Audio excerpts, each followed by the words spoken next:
at our school, customised programs kick in for all the students. So for every child who's on the spectrum, there is no timetable or school day that really looks identical.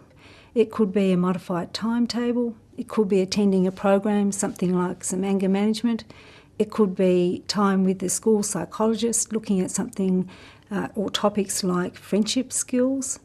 It really is a program where children get what they need.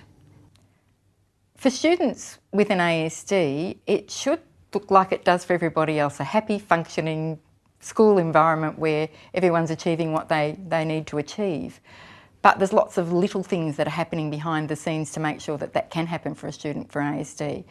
It may be that they need gloves to do things that involve pottery or cooking to deal with the sensory issues. It may be that they're referring to a special timetable that helps them to track their day more easily.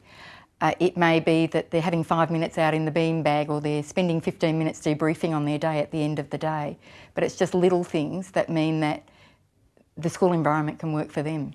We believe that the visuals is a very great strength of children on the spectrum, and there's a lot of research really to support that.